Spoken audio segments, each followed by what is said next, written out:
बुद्ध अपने शिष्यों के साथ कहीं जा रहे थे। रास्ते में उन्होंने एक वृद्ध व्यक्ति को देखा।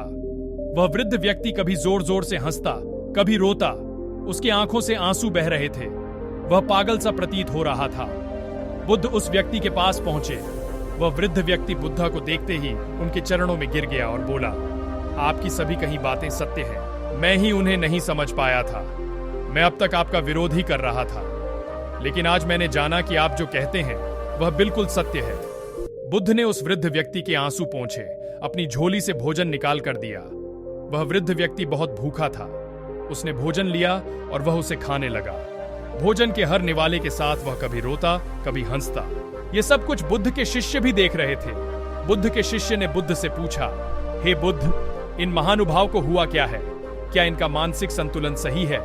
बुद्ध मुस्कुराए और बोले, उन्हें ज्ञान की प्राप्ति हुई है। जाओ और उनसे ज्ञान प्राप्त करो। वह शिष्य उस वृद्ध व्यक्ति के पास पहुंचा और बोला, हे महानुभाव, मैं आपकी हंसने और रोने का कारण नहीं समझ पा रहा हूं। क्या आप मुझे बता सकते हैं कि आप ऐसा व्यवहार क्यों कर रहे हैं? वह व्यक्ति बोला, कुछ वर्षों पहले मैं महात्मा बुद्ध से मिला। मैंने उनके उपदेश सुने, लेकिन तब मुझे उनके उपदेश बेकार लगते थे। मैं समझता था कि जीवन जीने के लिए उनके उपदेश उपयोगी नहीं है। अतः मैंने बुद्ध की किसी बात को नहीं माना। यहां तक कि मैंने लोगों के साथ मिलकर उनके विरुद्ध षड्यंत्र भी रचे, ताकि लोग उनके बहकावे में ना आए। मुझे याद है, बुद्ध ने अपने उपदेश में कहा था कि अधिक धन संग्रह करना दुख को बढ़ावा देता है। उन्होंने कहा था कि नशा नहीं करना चाहिए, झूठ नहीं बोलना चाहिए, लेकिन यही तो मैं करता था और इसी में मुझे आनंद आता था, धन का संग्रह करना। अधिक से अधिक मदिरा पान करना, झूठ बोलकर व्यापार को बढ़ाना, इसीलिए बुद्ध की बातें मुझे अच्छी नहीं लगती थी। लेकिन मैं यह भी देखता था कि बुद्ध की बातें मानने वाले लोग बड़े खुश हैं। हालांकि इनके पास कुछ ज्यादा नहीं है, लेकिन वह हमेशा खुश दिखाई देते थे, जिस कारण उन लोगों के प्रति मेरे मन में ईर्ष्या भी उत्पन्न हुई। इसी कारण मैं रो रहा हूं कि यह बातें मुझे पहले समझ क्यों नहीं आई। आज मेरे पास समय नहीं है, मैं वृद्ध हो गया हूं, तो तब यह बातें मेरी समझ में आई है।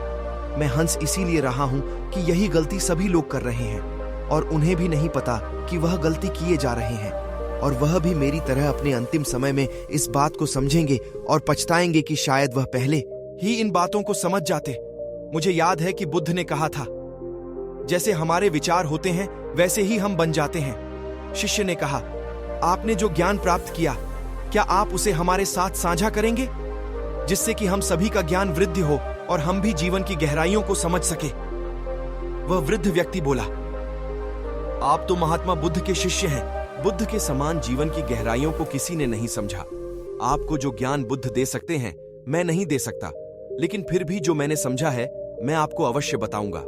जीवन के अंतिम पड़ाव पर आकर मैंने यह जाना, जितने भी मनुष्य हैं, एक प्रतिस्पर्धा में शामिल हैं। वह दौड़ रहे हैं एक दूसरे से आगे निकलने के लिए, और यह दौड़ बचपन से ही शुरू हो जाती है। जब मैं छोटा था, तब मैं अपने मित्रों से आगे रहना चाहता था। मैं चाहता था कि मेरे पास उनसे ज्यादा खिलौने हों, उनसे अच्छे कपड़े हों। मेरी माँ बहुत अधिक सख्त थी। तब मन में ख्याल आ जाता था कि वह मर जाए तो मुझे स्वतंत्रता मिले, लेकिन ऐसा नहीं हुआ। तो मैं सोचने लगा कि मैं जल्दी से बड़ा हो जाऊं तो सभी बड़े लोगों की तरह मैं भी स्वतंत्र हो पाऊंगा और अपनी मर्जी से सभी खिलौने और मिठाइयां ले पाऊंगा। और इसी तरह धीरे धीरे बचपन गुजर गया। युवा हुआ तो सभी खिलौने और मिठाइयां व्यर्थ लगने लगी, लेकिन दौड़ अभी भी जारी थी। अब मैं अपने मित्रों से ज्यादा धन कमाना चाहता था, ताकि मैं अच्छे कपड़े पहन सकूं, अच्छा घर बना सकूं और मैं उन्हें दिखा सकूं कि मैं उनसे अधिक सम्मानित व्यक्ति हूं। इसके लिए मैंने षड्यंत्र रचे, झूठ बोला, धोखा भी दिया, लेकिन यह सब करते समय मुझे कभी एहसास ही नहीं हुआ कि मैं कुछ गलत कर रहा हूं। कुछ समय पश्चात मेरे माता पिता ने मेरा विवाह कर दिया। वह जो स्त्री मेरे जीवन में आई थी, वह बहुत ही सुंदर थी। उसकी हर बात मुझे अच्छी लगती थी। वह हमेशा मेरा साथ देती थी। बहुत समय बीत जाने के बाद भी हमारी कोई संतान नहीं हुई। मैं हमेशा चिंतित रहता था कि मेरी कोई संतान नहीं है तो मेरी बुढ़ापे की लाठी कौन बनेगा। जब मैं अपने मित्रों के घरों में उनके बच्चों को खेलते देखता तो मुझे उनसे बहुत ईर्ष्या होती और मैं सोचता कि काश मेरे घर में भी कोई बच्चा होता। लेकिन जल्दी वह समय भी आ गया। आखिरकार मेरे घर में एक पुत्र ने जन्म लिया। तब मैं बहुत खुश हुआ। ऐसी खुशी मुझे आज तक नहीं हुई थी। मुझे ऐसा लगा कि सब कुछ जैसे मुझे मिल गया, अब कुछ नहीं चाहिए। लेकिन कुछ समय पश्चात मुझे ऐसा लगने लगा कि मेरा एक पुत्र और होता तो मेरे दोनों कंधे मजबूत होते। ईश्वर ने फिर से मेरी बात सुनी और मैं एक बार फिर एक पुत्र का पिता बना। मैंने अपने पिता के व्यापार को बहुत आगे बढ़ाया। एक दिन मेरी पत्नी ने मेरे पास आकर मुझसे कहा, यह सारा व्यापार तो तुम्हारा बनाया हुआ ही तो है। तुम्हारे पिता ने तो इसे केवल शुरू किया था। आज जहां तुम हो वह सब तुम्हारी मेहनत है। वैसे भी तुम्हारे माता पिता की उम्र हो गई है, उन्हें अब तीर्थ पर चले जाना चाहिए। उसकी बात मुझे सही लगी और मैंने अपने पिता से इस बारे में बात की, लेकिन उन्होंने साफ मना कर दिया। उसके बाद से उनकी हर बात मुझे गलत लगने लगी। वह मुझे व्यापार में निर्णय लेने की स्वतंत्रता नहीं दे रहे थे। मुझे काम के लिए उनसे पूछना पड़ता था। अब मैं स्वतंत्र होना चाहता था और एक बार फिर से ईश्वर ने मेरी सुन ली। मेरे पिता बहुत बीमार हो गए और तब मुझे लगा कि वह जल्दी ही प्राण त्याग देंगे। इस बात से मुझे दुखी होना चाहिए था। मेरे चेहरे पर दुख के भाव भी थे, लेकिन मैं अंदर से कहीं ना कहीं खुश था कि अब मैं अपने निर्णय पूर्ण रूप से स्वतंत्र होकर ले सकूंगा। उनकी हालत अब ऐसी हो गई थी कि वह बोल भी नहीं सकते थे। वैद्य ने मुझे बताया कि उनके पास अब ज्यादा समय नहीं है। जिसको भी भुलाना है बुला लो, ताकि वह सभी मिल सके। मेरे पिता को इस अवस्था में 6 दिन से ज्यादा हो गए। मैं अपने पिता से मिलने गया, तब मेरी पत्नी भी पीछे से आई और मुझसे बोली, सभी लोग तो तुम्हारे पिता से मिलकर चले गए हैं। यह अब किसका इंतजार कर रहे हैं? ये मरते क्यों नहीं? अपनी पत्नी की सभी बातें मुझे अच्छी लगती थी। वह एक अच्छी औरत थी, सही बात करती थी। उसकी कोई बात मुझे कभी गलत नहीं लगी, तो मुझे भी लगने लगा कि ऐसी अवस्था में पड़े रहने से अच्छा है कि वह मर जाए, ताकि उन्हें इस जीवन से मुक्ति मिले। अगले दिन जब मैं उठा और अपने पिता के कमरे में गया, मैंने देखा कि मेरे पिता की मृत्यु हो चुकी है।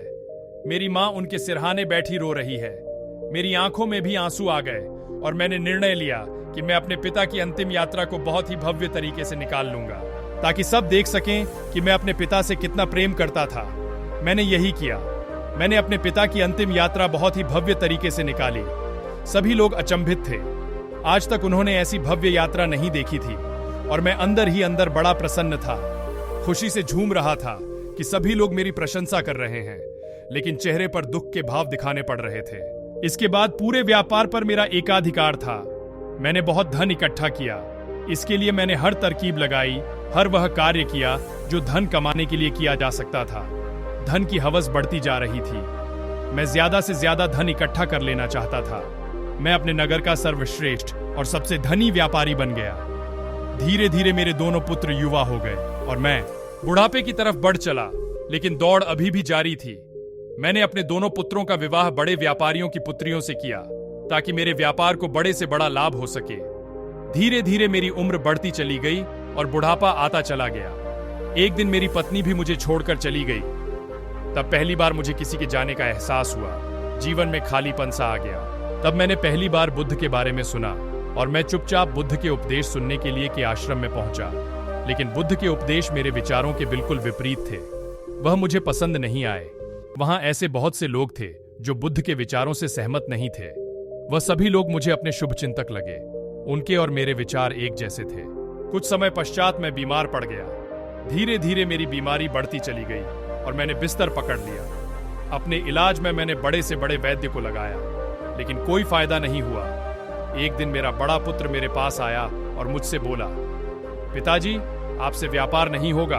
आप बहुत बीमार रहने लगे हैं। अब आप आराम करें, मैं सारा व्यापार संभाल लूंगा। छोटे भाई की आप चिंता ना करें, मैं उसे भी संभाल लूंगा।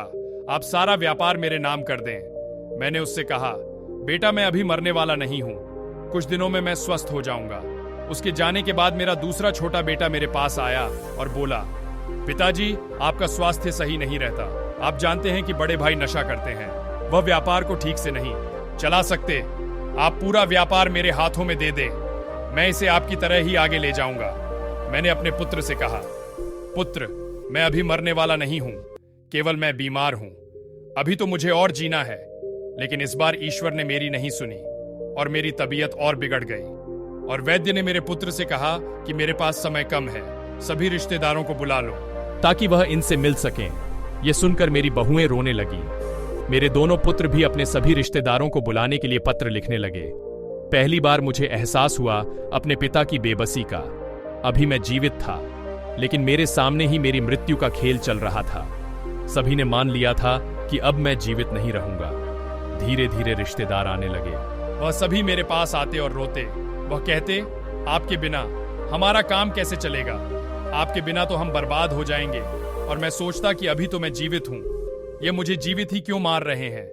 और जो भी आता है यही कहता है कि मेरे बिना आपका काम कैसे चलेगा? सभी लोग स्वार्थी हैं, मैं मर जाऊंगा। उन्हें इस बात की चिंता नहीं है, उन्हें इस बात की चिंता है कि मेरे बिना उनका कार्य कैसे चलेगा। अब तो मेरे दोनों पुत्र मेरे ही सामने व्यापार के बंटवारे को लेकर लड़ झगड़ रहे थे। उनकी पत्नियां भी उनके साथ ही झगड़े में साथ दे रही थी। तब पहली बार मुझे एहसास हुआ कि जो धन मैंने पूरी जीवन को बर्बाद करके कमाया वह किसी काम का नहीं है। वह मुझे स्वस्थ तक नहीं कर सकता, मेरा जीवन नहीं बचा सकता। बचपन से लेकर बुढ़ापे तक मैं सिर्फ दौड़ता रहा धन के पीछे। इसके लिए मैंने न जाने कितने घरों को बर्बाद किया, कितने लोगों की हत्या करवाई, कितने लोगों को लूटा, केवल इसलिए कि यह सब कुछ एक दिन यही रह जाएगा। इसका तो एहसास ही नहीं था मुझे। काश यह बात मुझे तब समझ में आती जब मेरे पिता बिस्तर पर थे, तो मैं अपने जीवन को एक नई दिशा दे सकता था। मेरे जाने के बाद भी लोग मुझे याद रखते, मैं ऐसे कार्य कर सकता था। लेकिन अब तो मेरे पास समय नहीं है। मैंने अपने दोनों पुत्रों को अपने पास बुलाया और उनसे कहा, मेरी अंतिम यात्रा कैसे निकालोगे? मेरे बड़े पुत्र ने कहा, पिताजी, आप सारा व्यापार मेरे नाम कर दे तो मैं आपकी अंतिम यात्रा सबसे अधिक भव्य तरीके से निकालूंगा, ताकि लोग देख सकें कि आप इस नगर की सर्वश्रेष्ठ व्यापारी हैं। तब छोटे पुत्र ने कहा, पिताजी, आप मुझ पर भरोसा करें। मैं आपकी अंतिम यात्रा ऐसे निकालूंगा कि यह पूरी दुनिया बड़े बड़े राजा देखकर चौंक जाएंगे और आपको सदियों तक याद रखेंगे। और यह कहकर दोनों भाई आपस में फिर से लड़ने लगे और मैं चारों तरफ देखता रहा। यह सब मैंने बनाया और अब छूटता है। सब कुछ जो मेरा था अब मेरा ना रहा।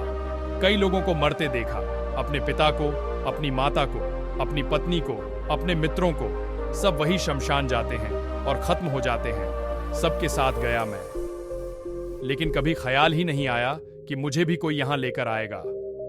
अभी तक लगता था कि मैंने पूरा जीवन बहुत कामयाबी से गुजारा, लेकिन अब लगता है कि मैंने तो जीवन की शुरुआत ही नहीं की। पता नहीं किस चीज में मैं उलझ गया। बचपन से उलझा तो बुढ़ापे तक उलझा ही रहा। अब आखिरी समय पर कुछ समझ में आया, लेकिन अब समय नहीं। यह कहकर वह बुजुर्ग चुप हो गया और महात्मा बुद्ध के पास आकर बोला, हे महात्मा बुद्ध, मैंने तो अपना पूरा जीवन बर्बाद कर दिया। क्या बचे हुए कुछ क्षणों में मुझे आपसे कुछ मिल सकता है? बुद्ध ने कहा, अपने जीवन का एक बड़ा हिस्सा भले ही तुमने अज्ञानता में गुजार दिया, लेकिन ज्ञान का एक क्षण भी बड़ा होता है। तुम्हारे पास अभी जो भी समय है वह ज्ञान से पूर्ण है। अब जो भी तुम्हें मिले, चाहे सांसें या मृत्यु, स्वीकार करो, पूर्ण होकर देखो। जो जीवन बीत गया उसका दुख ना करो, वर्तमान पर केंद्रित हो जाओ। जो तुम्हें मिल रहा है उसे स्वीकार करो। जितना रहस्य जीवन में है उससे बड़ा रहस्य मृत्यु में है। जो खुशी जीवन दे सकता है उससे भी बड़ा खुशी मृत्यु दे सकती है। केवल पूर्ण रूप से देखना, एक ही क्षण को देखना। दुख मत करना, भूतकाल को भूल जाओ, भविष्य की चिंता छोड़ दो। जो है अभी है, इसी समय इसके साथ एकाकार हो जाओ। जो जागृति तुम में आई है, यही जागृति, यही ज्ञान तुम्हारी सहायता करेगा। तुझे स्टोरी कैसी लगी आपको कमेंट में जरूर बताएं, और अगर अच्छी लगी हो तो अपने दोस्तों के साथ शेयर करें। Thank you. चैनल को भी सब्सक्राइब कर लो यार।